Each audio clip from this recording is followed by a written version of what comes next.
comment ça a été ta journée? Horrible. Et arrête de me poser des questions. La mienne était super, merci d'avoir demandé. Elle est partie. C'était la montée en ascenseur la plus éprouvante depuis le jour où Madame Kipling et Luc ont partagé un burrito aux haricots. Ouais, avec tous ces gaz, l'ascenseur était arrivé avant qu'on ait appuyé sur le bouton. Jessie, regarde mon devoir d'histoire. J'ai obtenu un A++. Du coup, les autres notes paraissent plus mauvaises et tous mes copains de classe me haïssent. Bon, si tu veux bien m'excuser, il faut que j'invente une cape d'invisibilité.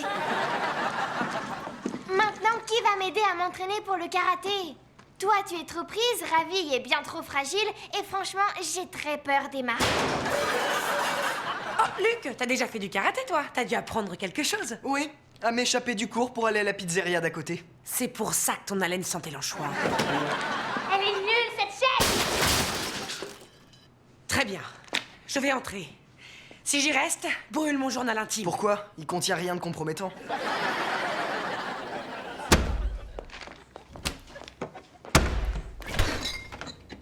Pourquoi y a pas d'autres Coco?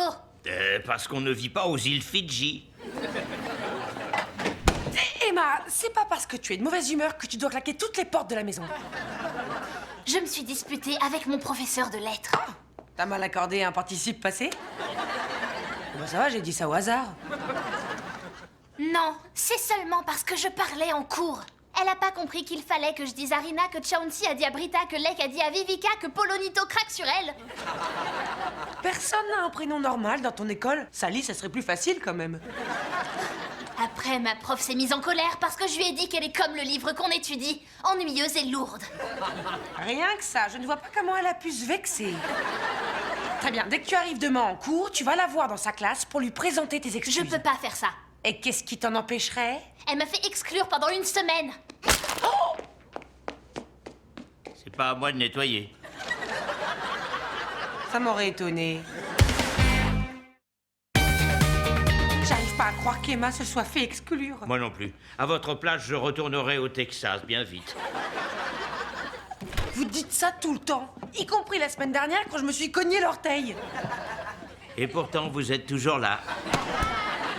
Jusqu'à maintenant, il suffisait de lui raconter des histoires le soir et de lui mettre des pansements sur ses bobos, mais là, on a basculé dans autre chose.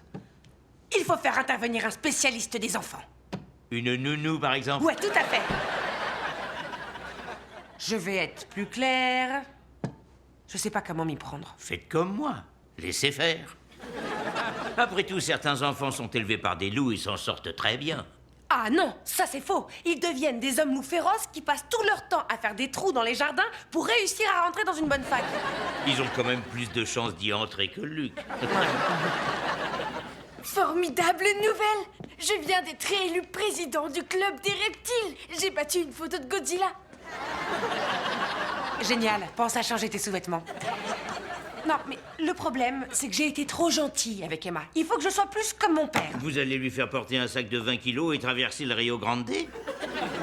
Non, ces tout petits bras ne résisteraient pas au courant. Oh, je vois qu'il faut être un enfant à problème pour qu'on s'intéresse à toi ici. Oh. Ah, Ravi, il y a longtemps que vous êtes là? Dis donc, Luc, en quoi le fait de ramasser tes jeux vidéo va pouvoir améliorer ma technique en karaté? Tu oses remettre en question ton maître? Cette simple tâche t'aidera à focaliser ton esprit. J'ai aussi trouvé un DVD sur lequel il est écrit « Jessie à la plage ». Je vois pas de quoi tu parles. Je n'aurais jamais fait une vidéo secrète de Jessie gambadant sur le sable. Oh, alors c'est pour ça que tu lui as demandé de courir au ralenti. Bon, on continue.